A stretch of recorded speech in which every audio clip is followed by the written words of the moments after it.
Auzubillahiminash-shaytanir-rajeem. Bismillahir-rahmanir-rahim. Assalamualaikum. Jiayanu, Pakhair Agale, Ni Hao, Chunashumme, Washmale, Ohai Gonzaimas, Guten Morgen, Hola, Bonjour, Privyet, Kaifa Hal, Hale Shumachatore, Ahlan Wasalam, Marhaba, Buna, Mucho, Gracias, Swabi Abballi Kare, Hosh Galdin, Nayo Sayo, Huyamora, Chivato, Chahal, Chihal Yod, and Kalimera. And a very warm welcome to everybody who's tuned into PTV World and watching World this morning. Alongside my very well-learned colleague who happens to be Miss Haja Sati. I happen to be Shahzad Hassan Khan. It was raining last night, ladies and gentlemen. Today, over here in Islamabad, it's windy and it's cold, and we hope and pray that everybody out there is doing wonderfully well, that you're ready to kickstart your day with us. But first things first, hello Haja, how's your Tuesday so far? Assalamu alaikum. Thank you so much for introducing me. As you mentioned, it's very cold, it's very rainy also, and it's also sort of cloudy because obviously it's raining. So yesterday, Shahzad, we all know that there was a power blackout, and I was wondering, how people used to live their lives and there was no electricity, that sort of rekindled a lot of things. And my father started speaking, how he used to do things in the villages when it was not it was not lit up by the electricity. But having said so, one of the things that I wanted to really highlight is that there was a shortage of candles because obviously the UPS batteries and the generators and the oil prices, the escalating oil prices, because of that the generators were not running. So obviously we needed something to lit up our houses, and that was candles. So I'm really fond of the tablescapes and setting out the table. So I bought a lot of candles, and that was the point. So I made myself that very important in a sense that, I bought these candles because I felt that the candle, I read somewhere that I think candle prices escalated as much as to rupees 500 in Islamabad. Oh. And this is really sad, and this is really bad that how the hoarding is going on because of the fact that there's a supply side is getting shortage, right? And we have seen how that turned up, especially in the COVID when there was a shortage of the mask, and which usually cost around 10 or 20 rupees. Yeah, even the test used to cost us somewhat around 9,000 rupees. Yeah, yes. So it was really difficult for all of us. But please go ahead, complete yours, and then I have to say something as well. That's very true. But I think the state has been kind enough to make sure that they provided free testing in that very sort of a dangerous environment of the COVID. But having said so, I really wanted to make sure that as humans, we should need to look out other people too, and do not make benefit out of that very dangerous or precarious situation just because you can earn a lot of money and you can exploit the miseries of the people at that time, right? Thank you, Haja, for saying that as well. First of all, I would kind of want to refer to where you said that, that I think every household had this conversation of how things were back in those days. True. So imagine just that night, when we still didn't had any electricity. I had to go look for the candles too as well. There were no candles available, first of all. So what we did was that, we had these lanterns which we used on on my mehendi. So we lit them up, after quite a while as well. So I think my mother and my wife were generous enough to keep them some way safe. But having said that, so imagine that, that's exactly what my question was with my father. So imagine this is my father sitting over here. This is me, my daughters, my mother. Everybody was sitting just around, all of those lanterns as well. And then I was having this conversation with my father that how were things back in those days when we didn't had any electricity. True. Because imagine that the cell phone networks weren't there. True. The kids couldn't actually play on iPad or anything, so everybody was looking forward to each other having a conversation or fun activity. So my father actually shared a very amazing story, and he said that, back in those days when we used to live in our villages, so we obviously had the same veranda where everybody would sleep, on those charpais, but we call them manjiyan, in our local language. And then it was like that, I would ask Dado to, narrate a story. And, so Dado kept on checking whether somebody is going to respond, only then she will continue with the story. And they used to call it hangara. Ye tu hangara nahi marna, phir main kahani nahi sunani. That's what she used to say. So it's like that, whatever his Dadi was sharing with him, or the other children who were around Dadi, ladies and gentlemen, they were supposed to respond to her, Ji Dado, agge ki hoya, things like that. Right. So I believe that it was so interesting, and which is why, back then we certainly had some very well-knit families and very well-knit values too as well. And it is because of technology, I must say, and I must admit that there are distances in between relationships as well, only for one day. I think I've enjoyed the most yesterday evening, but unfortunately it wasn't really a great job or a good thing for the entire nation to be out of electricity. But having said that, we really can maintain that balance and be, or probably gel in, just like a family, And put aside our electronic gadgets. True, and Shahzad, in that sort of an environment when there was no electricity and people used to gather, and especially in the winters they used to lit up fire, that was a very fertile breeding ground for a lot of ghost stories, right? So this was happening and that was happening, and people used to go and take the candles in their hands to make sure that if any bala or any ghost attacks it, they had that candle and they could burn that whatever the vicious creature out there. My daughter kept on saying that I'm so scared of the dark and all of those things. The stories are going to be around it. But then, so furthermore, when I was very inquisitive with my father, I was like, what used to happen? He was like, then it's not that everybody would sleep in the same veranda. True. So what used to happen was that when it used to turn dark, so do you know this culture of having a baithak? So we see a lot of programs with the name of baithak as well. True. So what they used to do was that the elderly of the village would go to a chalk, probably sit down somewhere common and then play ludo and cards and probably hookah and the general gossip. Exactly. And then just talk about whatever they think they really need to talk about. Once they get tired, they would go back and sleep and wait for the sunrise. But having said that, ladies and gentlemen, I think it was one of the most beautiful days I've had in my entire life because of the fact that there was no electricity and everybody got to sit together. But now, ladies and gentlemen, what's happening in the country and where is Pakistan headed is something which we will be talking about. So top stories, Haja, why don't you commence? Obviously, the power supply has been restored in most parts of the country after major power breakdown occurred across the country, including Islamabad, Karachi, Quetta, Lahore, Peshawar and other areas. The fault occurred in an NTDC line from Guddu to Balochistan. That the breakdown has disrupted power supply across the country. Electricity is being restored in phase after countrywide breakdown as the power supplies in parts of the country has been restored. In Islamabad, the restoration has been done obviously and affected feeders in ISCO region as electricity has been restored to more than 50 feeders connected to different grid stations. And obviously, this means, like Shahzad mentioned, that sometimes we feel a lot more disconnected because of the technology and we feel more connected to the technology. But that has brought us more together, more closer and more connected with each other without any digital barriers, right? Exactly. And Aja, in addition to that, I think I would have a humble request to the Ministry of Energy and Power. And that is that I think what we really need to do is that we really need to have like some standby mechanism as well, because for everybody who's out there, I think it's you who are responsible for that as well, for the non-stop delivery of electricity, ladies and gentlemen. And I think that we really need to have some some standby. You're really right in that sense because the credit cards were obviously not working and that's ATMs a lot of weren't working, the towers weren't working. The financial loss that we had to bear because of the electricity breakdown. So obviously that makes us realize the importance of having a backup plan. So we shouldn't really be taking 12 to 13 hours to restore the electricity of the entire nation. I think it's a humble request too for all of those people who are responsible. But moving on, where the Election Commission of Pakistan has issued guidelines for caretaker governments in the provinces of Punjab and Khyber Pakhtunkhwa. As per the guidelines, both the caretaker governments will be limited to day-to-day affairs and the caretaker chief minister will submit their reports to the commission within 3 days of assuming their offices. The commission said the caretaker governments will not be able to do postings or transfers of government employees, as well as these governments will also not be able to announce development schemes during their tenure. So, which means that during the interim period of these provincial governments, there won't be any development projects taking place. I mean, is that a very progressive thought process? Well, I think we will see how the things roll out in the future. But having said so, obviously this is the election year, not just in Pakistan and a lot of other countries, and we will see how things will roll out. And for one thing, which is very particularly we're sure about is that obviously we need political stability. And I think the elections will bestow us that thing. So moving on to today is the International Education Day, which is being observed to celebrate the role of education for peace and development across the globe. The theme of the day is to invest in people, prioritize education. The celebrations led by educational, scientific and cultural organization aims to showcase most important transformations that have to be nurtured to realize everyone's fundamental right to education and build a more sustainable, inclusive and peaceful futures.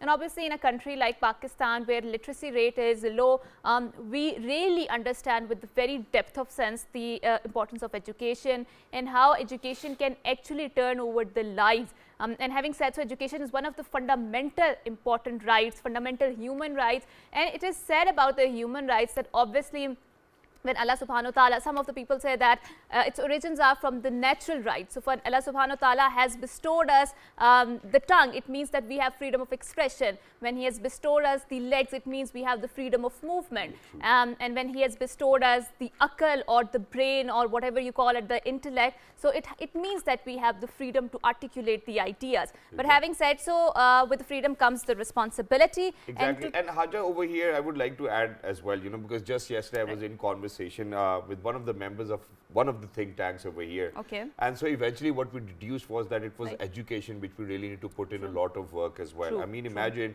so we were sharing examples, because we were having a sort of a conversation so that, we could deduce whether what's wrong with our country and what we really need to do. Okay. So I think we unanimously actually kind of decided that, I think it's the education where we really need to work hard. So imagine he gave us examples from Stanford, Harvard, Oxford, that where teachers are actually a success story themselves. It's not that that they're actually getting paid from the universities. In fact, they have their own businesses. They have set an example for themselves, and at least a teacher would have earned $100 million or something more than that as well. So that's the kind of a success story they are being taught by. So imagine they're not riding on bicycles and they're not looking forward to that salary which they have to draw from the university. Rather, what happens is that, it's not really the book that they're there to teach to the students. It's what they have learned, during their $100 million journey, which I believe is useful for the students out there. And we really need to kind of make sure that, that our education standards kind of rise through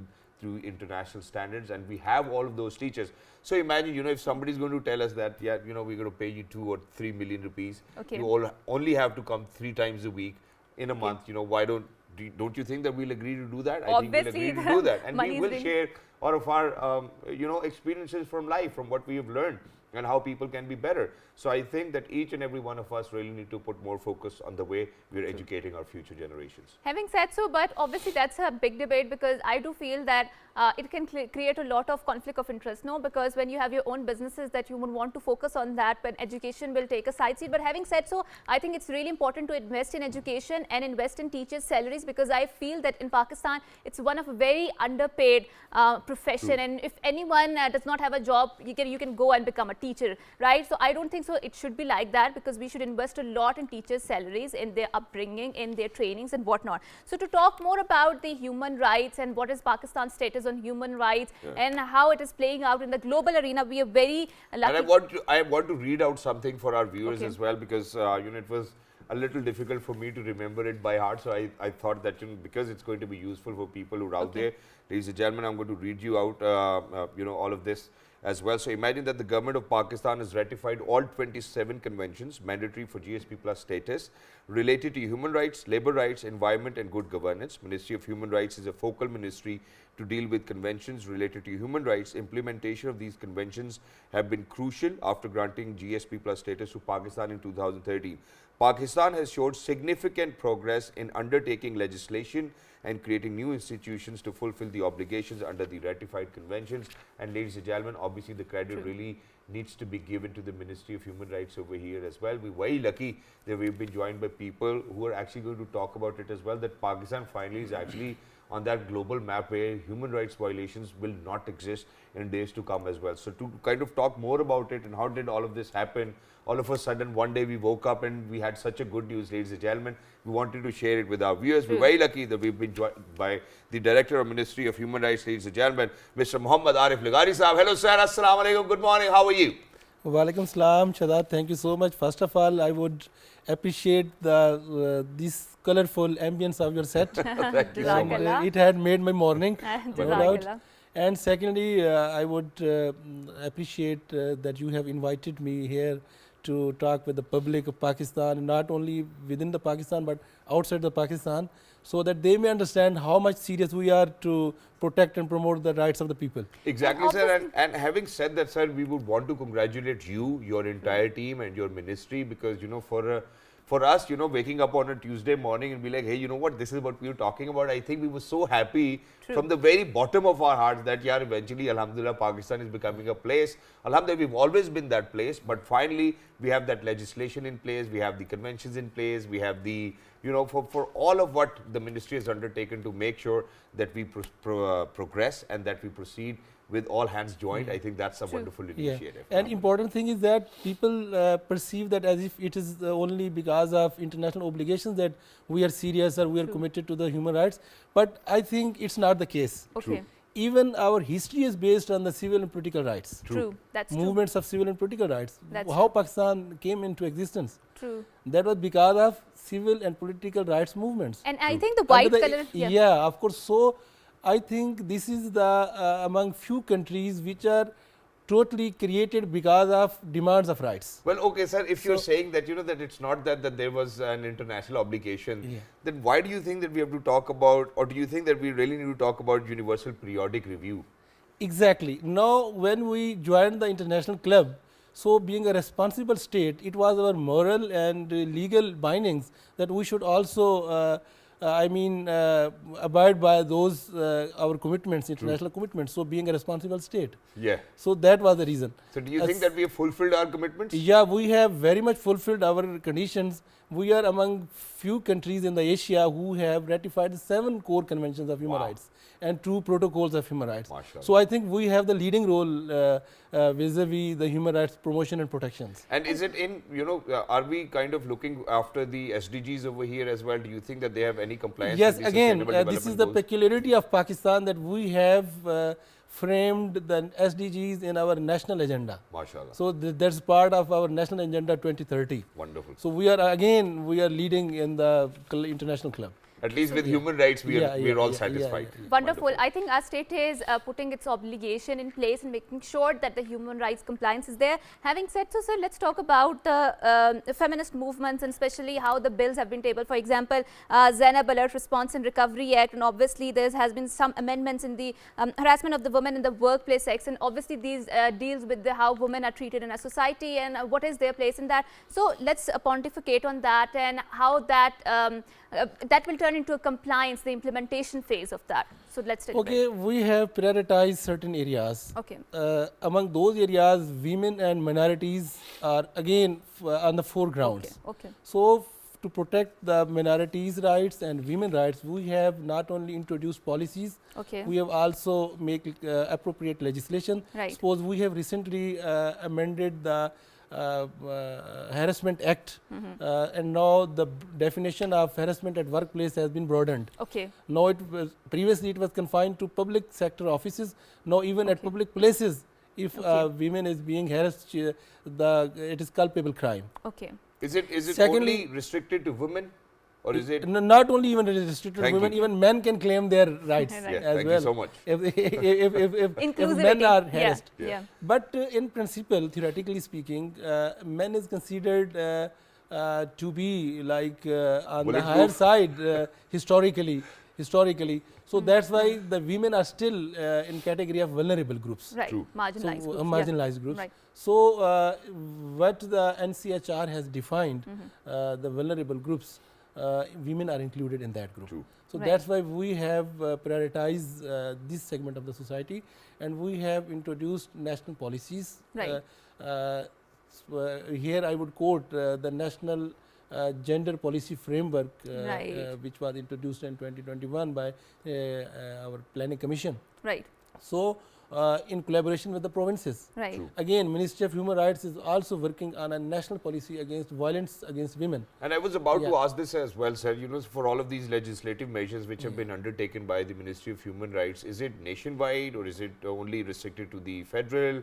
Because after the 18th Amendment, I think that every province gets to decide for themselves. So, please talk. Yeah, it is nationwide because the international commitments, international treaties, and the policy formulation is still vested with federal government. Okay. But we formulate the policies in consultation with the provinces and other stakeholders, Wonderful. even from civil society and national human rights institutions. Taaleem. They are on board. Mashallah. They are Kya on board. baat. And secondly, as I have quoted the example of national policy on violence against women. Yes. So we have completed the consultative process Right. with our provincial stakeholders, Right. with provincial governments, and with civil society organizations. And in this, for this time, we have also collaborated with UN Women and UNDP for our certain projects. So international organizations are also on the same page, Wow. and they are appreciating Pakistan's efforts. And sir, in addition to that, I would want to talk about the laws which have been enacted as well. So ICT rights of persons with disabilities, Legal Aid and Justice Authority Act 2020, ICT employment of children, the Enforcement of Women's Property Rights Act. I mean, I think that Pakistan is getting a more beautiful and a peaceful place for people to coexist. Yeah, you have quoted certain laws. We have went beyond even these laws. Okay. There are certain more laws which we have enacted, like anti-rape laws are here in place, and even now recently we have passed the anti-torture law, Senior Citizen Act. Senior Citizen Act. So it shows that Pakistan is very much serious in promotion and protection of rights. There is a debate. Some people say that we have over legislation. Or some people say we are overly legislated. Maybe we are overly legislated, but it is again an indicator that we respect the rights. True. So that's why we are likely to introduce such rights. Wow. And so how does those rights or how does those laws translate into the real action on the ground? For example, you talked about the protection against the domestic violence, and we have seen that how there are a lot of people, and this mentality stays with a lot of people, that how they don't treat their helpers or the domestic help at a basic human dignity level in fact, and we have seen the video circulating. So how does that translate into that? What sort of protection does this law provides to a lot of people, the household help, that can actually utilize them if they feel that their laws are being violated?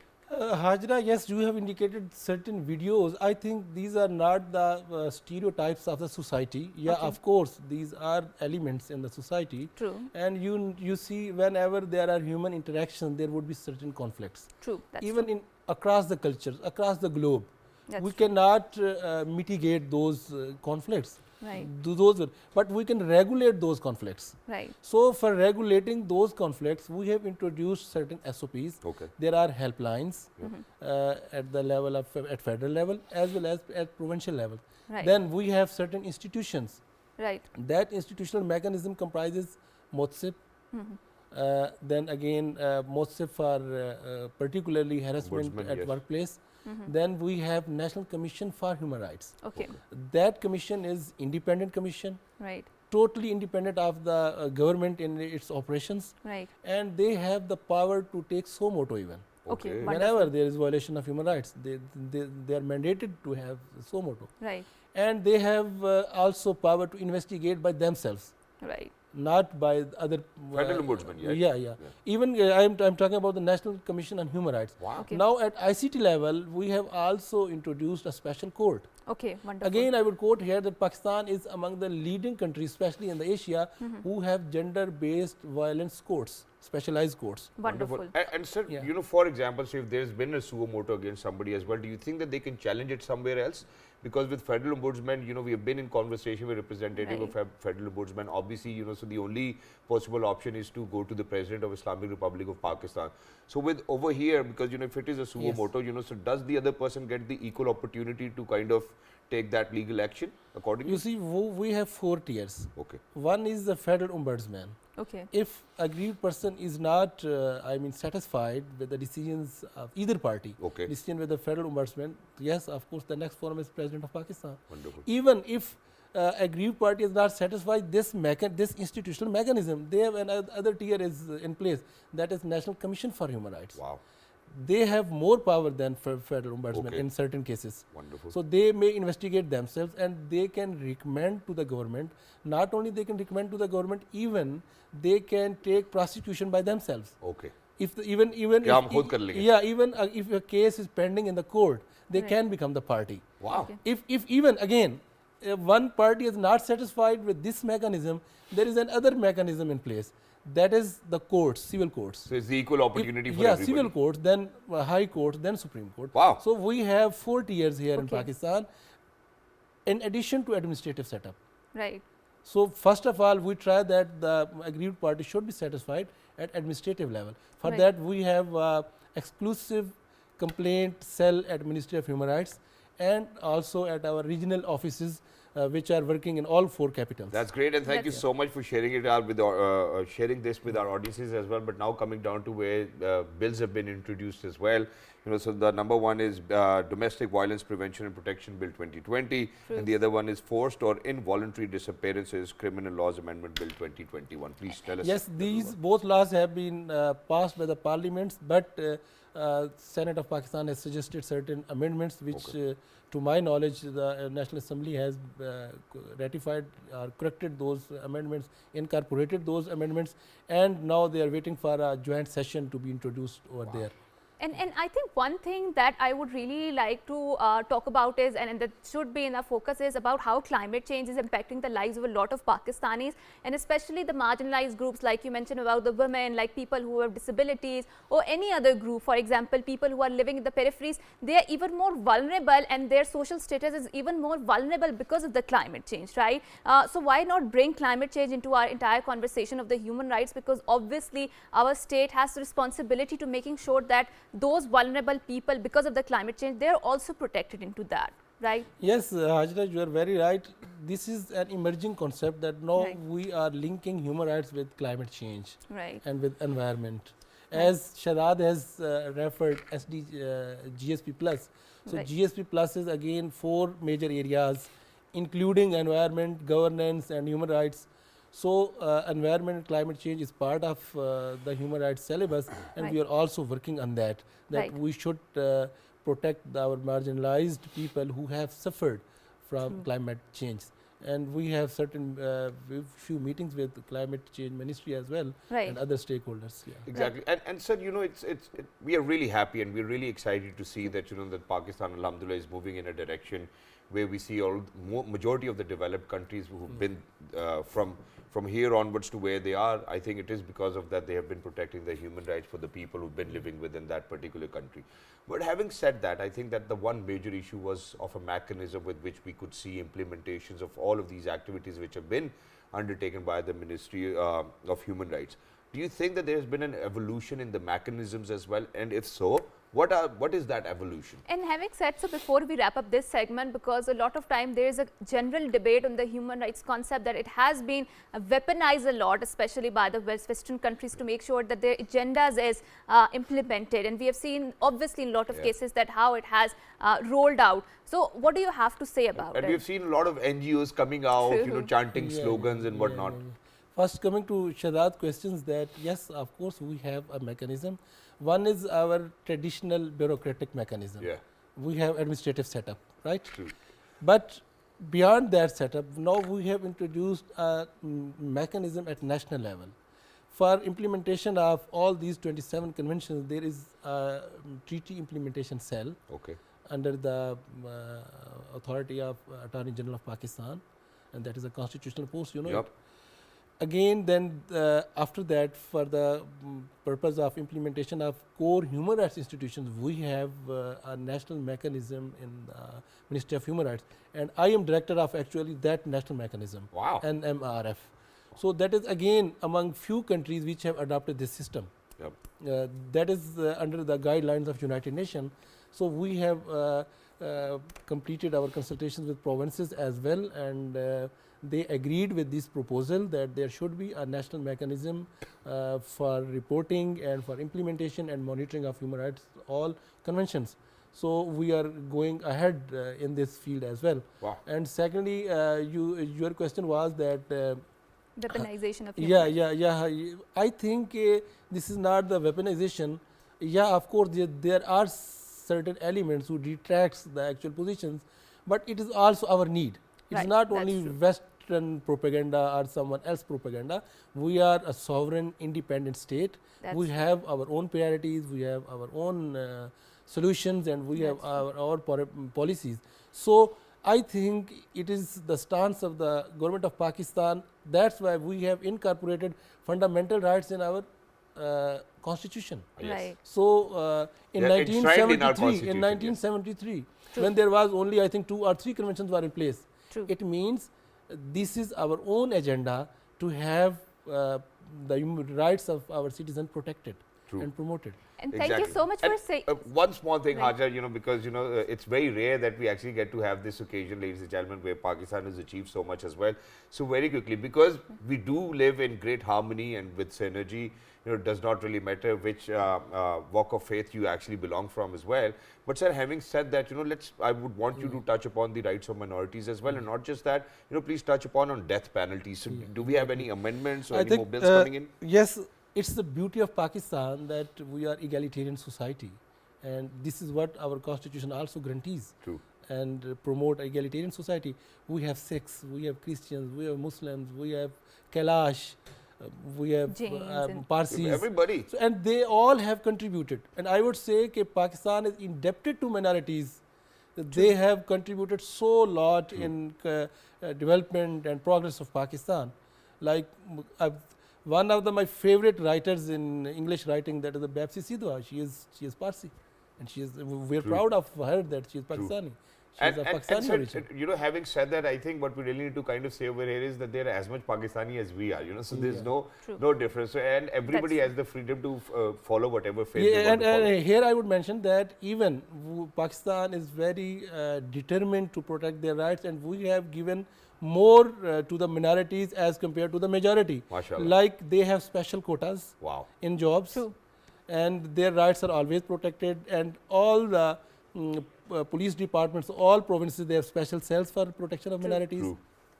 And we also have special cell at ministry level to protect the minorities. And again, under the Ministry of Religious Affairs, they have independent commission on minorities. Wow. True. And I would just quote example that FPSC is going to conduct a special CSS exams. Okay. And in that special CSS exam, minorities are part of that exam. Wow. They have been given opportunity to participate in that Exactly. exam. So I think Pakistan is very much progressive and liberal in its policies towards minorities. Alhamdulillah. Thank you very much, Arif Saab, for being with us. It was lovely to be in conversation with you Thank and you to so speak much. about where Pakistan is really very progressive as well. And obviously, hats off, because we always say that, wherever credit is due, we need to give them credit. So, obviously, the credit goes to the Ministry of And Human one Rights last as thing, well. that was the death penalty. Yes. Death penalty, we have almost 27 to 31 offences which are punishable with death sentence. Yeah. And again, we are reducing those offences, and we have just passed a law, Parliament has passed a law to reduce the death penalty incorporated in Railways Act. Okay. So now Okay. that has been removed. And other is in pipeline, that is on the Narcotic Substance Act. Okay. So that offences are also being reduced to reduce the death penalties. Exactly. Okay, And, for And each- again, we have mercy petition system. Okay. So anybody, if a convict is aggrieved with its sentence, he or she has opportunity to file a mercy petition, which is considered pardoned by the President of Pakistan. Exactly, but in the first place, please make sure that you do not commit a heinous crime with which you can actually get a sentence of death penalty. Please make sure that you be a civilized person. I think that's something which we really need to kind of say to each and everybody who's out there as well. But thank you very much, Arif Thank bhai, you so for much. joining us. It was wonderful to be in conversation. For now, ladies and gentlemen, we're actually heading out towards a short break, and once you guys will come back, we're actually going to talk about something which is relatively even new for us, right? That's true. So let's head out towards a short break and let the expert be over here and talk about what it really is. So they say that it is CFA Climate Finance Accelerator. We'll talk about it a little more, ladies and gentlemen, after a short break. Don't go anywhere. We'll be right back. Good morning.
Welcome back, and before going on to the break, we were talking about how to protect the human rights, and obviously when we talk about it, we touched upon how it's very much important to protect those vulnerable people who are devastated because of the climate change. True. And last year we have seen a very ugly manifestation of the climate change in the form of the floodings, and obviously because of that our state has been very persistent in championing how to make sure that we have a loss and damage reparation cell, and how to make sure that the countries like Pakistan, which are very vulnerable in terms of the climate change, they should have a mechanism, right, and that should go beyond the pledges and promises, and we should walk the talk on that. And we have seen the practical manifestation of that, especially in the COP27 and in the Sharm el-Sheikh conference, and last year in the Geneva, that how actually our Prime Minister made sure that that mechanism or the reparation cell is activated, and we have seen that world has committed to that. So there is a lot of project-based funding that will come in because of the climate change, and make sure that we have appropriate protection mechanisms in Pakistan to support and protect the climate vulnerable people. Exactly, here in the and I country. believe that Hajar, you've hit the nail on the head as well, because imagine, so on one side we have the Arabian Sea, we have the mountains, we have the rivers over That's here, true. then we have the forest, you know, so we Right. are responsible for whatever we have been bestowed by our Allah Almighty within our lovely land we That's call true. the Islamic Republic of Pakistan. Are we doing any good? I think that's something which we would want to get started with as well, and then eventually come down to CFA, which is the Climate Finance Accelerator, what it is, which government is behind that, which countries are actually trying to help Pakistan over here when we are so vulnerable with climate change. And to talk about this, ladies and gentlemen, we're very lucky that we have been joined by the country head of DAI Pakistan. He happens to be Mr. Arsalan Fahim. Hello sir, Assalamu alaikum, good morning, how are you? Walaikum salam, doing well, and pleasure to be with you guys today. Thank you so much Thank for you so joining much, us. sir. Wonderful to have you over here. You know, सुबह सुबह पढ़ी लिखी बातें करते हैं, बहुत मजा आता है हमें, अल्हम्दुलिल्लाह. But Right, Aslan bhai, clearly. having said that, I think let's address this very issue where I Right. mentioned Yeah. that, you know, we have our own Arabian Sea, you know, and you know, go to the south, you go to the north, we have mountains, we have rivers, we're a rich country, you know, in terms of how Allah has blessed us with, you know, almost everything. True. But do you think that we're looking after? Do you think that there's deforestation happening at a very fast pace, and that, you know, rather than, because we are saying it to the world that we are vulnerable because of you, do you think that we are contributing to it? Minimal contribution, yes. I mean, absolutely. You know, we have tremendous natural resource in all forms in Pakistan. You mentioned several of them, where this is naturally a very well-endowed country of ours. And you can consider, you know, the vast mountain ranges in the north, our coastline in the south, one of the world's largest riverine systems.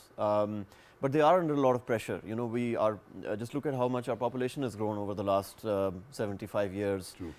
Look at our consumption pattern, look at the number of vehicles we've put out into the roads, and look at the rate of urbanization. Pakistan is going to be 60% of our people will be living in cities by 2050. So we are we are rapidly urbanizing. We're continuing to urbanize. So our consumption and the resulting pressure on our ecology is very, very significant, and that's something we do have to pay a lot of attention to. While yes, global warming is something that the whole world has contributed to, there are also a lot of factors under our control in terms of pollutants that are going out into the air. You are looking at what's happening in Lahore. Exactly. You're looking at what's happening to the mangrove forests down south. You can see the levels of just day-to-day pollution even within cities. Now, these are factors within our control. Lots to be done. Exactly, And and let's- having said that, you know, Right. Hajar, just very quickly, because just I think on Sunday I was traveling back from Lahore to Islamabad, so, you know, just, you know, around the Lahore motorway part, you know, there's a lot of industry. True. Then alongside Shekhupura, there's a lot of industry. Then alongside Faisalabad, there's a lot of industry just around the motorway pathways as well. And I was thinking that, you know, if we still have smoke Right. at 4 p.m. in the evening, what do you think all of these industrial states will do in days to come? I think that's one Right. thing to think about. But so very quickly, you know, so what is CFA? You know, whose initiative is it, and how do you think it's going to contribute towards making us less vulnerable towards climate change? Absolutely.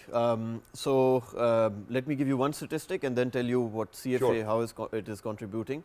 But just the need for our, climate adaptation targets, the financial need determined by Pakistan through Government of Pakistan's work is somewhere between $7 to $14 billion per annum. This is the amount we need to start spending on climate adaptation to meet our carbon targets in the future. CFA is a project which is financed by the UK government's base department and run in partnership with PwC and DAI in Pakistan, which is implementing this program. This project aims at basically unlocking private finance and private capital for projects, private sector led projects, which are going to help us achieve our climate targets and reduce the amount of carbon in Pakistan's atmosphere. Or, So or that's what putting it CFA in is other doing. words, for my better understanding or for better understanding of our viewers, is it like that, it's going to be a public-private partnership where we will try to get those $7 billion out so that we make sure that we're going to invest it, right? You can put it that way. Okay. Yes, it's a project which is working on unlocking finance from the private sector and private finance, so that we can create an economy actually around projects that are going to help us meet our climate goals. And how do you think that the private sector can actually be very helpful over here? Lots to do on both sides. So on one side, there are some very exciting ways that companies are actually coming up with solutions that are, one, they can help make our environment cleaner. They can do things like lowering our carbon footprint, right? On the other side, private finance is very important. So these numbers, these billions of dollars that we were mentioning, we can't come up with all of this money as a state. Even international governments, including multilateral lending institutions, World Bank, ADB and so on, they're putting a lot of money in, but it won't be enough. We also need private sector, private finance to participate. So under CFA, for example, we've selected 7 projects and CFA is providing hands-on assistance and capacity building to these projects, connecting them to private finance. Okay. I'll give you 3 examples of some of the projects. First is we're working with one company which is distributing solar power plants to power create solar power for industrial use. Okay. We're already doing good in household use. True. This is industrial. A second project is working on something called circular economy. They are working on collecting plastic waste and converting it into daily use products. Look at all the plastic we use, And we have plenty of it, right? Yeah, probably all wearing some plastic right now. Right. But so plastic इस्तेमाल के लिए waste को collect करके use करना. Third, Daewoo Corporation. Everybody's taken a Daewoo. You've probably been on Daewoo to Lahore. ठीक है जी. Daewoo buses run on diesel, petrol, etc. We're working with them on a project where they can transition a good capacity of their buses to electric buses. Okay. ठीक है. Or electric vehicles are going to be a big part of the equation anyway. So these are 3 projects, and by building their capacity, we're basically getting them ready that they can take private finance on. And this is a win-win for everybody. It is, And, yes. and that's true. And let's talk about the role of the element of the local community and making sure that they become the change agent for that matter. For example, you talked about how mangrove plantation are in danger, especially in the south, in the Karachi area or in the Sindh. And a lot of local communities, so they are nurseries for having the shrimps or all the fishes, and a lot of the local fishermen, they actually go there and take out those fish or that nursery of the fishes or shrimps, and they sell out in the market. But because of the depleting mangrove forest, we have seen that how their livelihood is also impacted. So how can we make sure that we make those communities empowered enough that they're also the change agent in the fight against the climate change, right? That's a great question. I mean, I think first of all, we need more caring policies. We need people that care about these issues, to be in government, to be in the private sector, to be in policy making and so on. But एक जो चीज़ है वो है कि local communities have their own economic systems. True. It's very important to work with those economic systems so we don't introduce any factors which end up actually crushing their livelihoods. That can be a very destructive force. True. So I think we need to pay attention to their economic systems, their livelihoods. Right. We need better regulation around this. We need to come up with systems that protect. And we need to give these communities also a voice at the table. When creating large-scale projects, we should not be bringing in, for example, a big real estate. Yes, mangrove के अंदर area में there are big real estate interests now very much involved. So you have to give these guys a seat at the table as well. And talking about it, for example, like I mentioned that how local communities can play a positive role, but we have also seen at the same time that how sometimes local communities can disrupt the ecological balance of that. For example, when we went for the flood reporting back in June or July in DI Khan, we have seen actually how there is an indigenous road kohi system that is used for the irrigation. And because a lot of people have actually disrupted that system, the flow of the water, and they have built the entire fields out there, and they are harvesting a lot of crops there. And because of the disruption of the water channel, we have seen that the flood was even more devastating. So how to make sure that we talk to them in their own voices so they understand that obviously at the end of the day they were getting impacted most from that disruption, right? Well, I mean, so this is the challenge happening now across Pakistan, right? With our population being as big as it is, the amount of resources that it takes to govern such areas is also, the need is growing day by day. So we have to get smarter at how cities and rural areas are structured. One of the biggest needs is in creating smarter cities, creating smarter governance systems and mechanisms at the ground level, at the village level even, where you have better interaction between citizens and government, so these messages can be communicated. But it's getting more challenging, you know, with such a big population. Exactly, and I think it is getting challenging because of the fact that people certainly do not want to agree to disagree. I think everybody wants to have their own hegemony as well. But having said that, I think we really need to be responsible citizens. But since while we're at it and we're talking about it as well, let's talk about, you know, where are we when we talk about, you know, that monetary aid which we require, you know, alongside, because we do know that we are more vulnerable towards environmental disasters. So where are we on that? You know, we have seen a lot of pledges for Pakistan, but do you think that in days to come that grant will be over here? You know, how do you think that we're going to curb these environmental disasters which we are vulnerable to? Look, there's one thing which the climate change globally has made it very, very visible, right? Evident, yeah. Countries really need to work together if we are going to make it out of this upcoming challenge, protect ourselves and our populations. We have to collaborate. So the good thing is that that is being recognized at global level, and the positive thing in Pakistan is we've seen the government of Pakistan stepping into this boldly now this year, and we are at the forums where, you know, at WEF, where at Davos, we are at the forum in we are we are at the COPs. So we are speaking up, and a very strong contribution. Pakistan's voice has been really recognized. Now, the amount of money which was recently pledged, I think it is being diagnosed quite carefully. Right. Let's differentiate between what is grant financing and what are loans that we are taking on. Sure. I would say that it would be, I do think Pakistan needs a much higher level of grant financing at the moment. Which comes, which doesn't, which is concessionary and doesn't need to be returned. We need probably more of that to finance some of the project and technical work that needs to get done on the ground. We have seen a very significant loan commitment in that $9 billion recently that was announced. Right. I think our loan and lending management capability is quite precarious at the moment. So a lot of work has to be done around that in understanding how these funds will be used. But loan financing is also good if you put it at, use it well. Wisely, so it's all about using it, coming up with good projects, and also not wasting time. We need to speed things up. But how do you think it's going to happen? Because just today, we read this news as well that, with the interim setup in the provinces, they won't be allowed to undertake any development projects. And, so we'll certainly be waiting to till the end of the elections and, which party is going to come in power and what planning do they have. This is very challenging. But, what doesn't change is the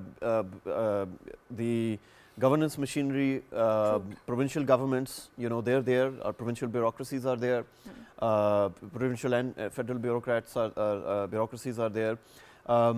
I think we should get the private sector more involved. True. Use our energies of the private sector, put them in, deploy them. We have some of the smartest people in the world, including in the climate sector. And enable them as well to do what they're good at. Yeah, put them forward, put them into projects, utilize their talent, and utilize this energy and expertise that we have available.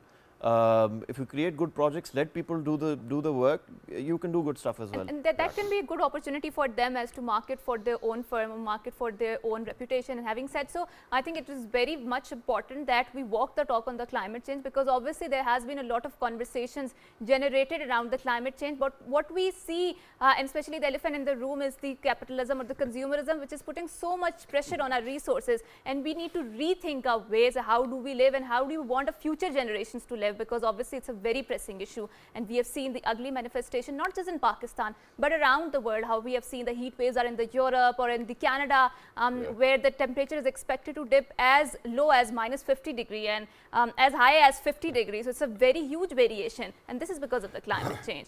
So with that, we will thank you so much, sir, for coming to our show and for enlightening us about all of this entire efforts of the government. And with that, we'll say goodbye. Allah Hafiz until next time. 1, 2, 3. Good morning. Look after yourselves. Have a great day.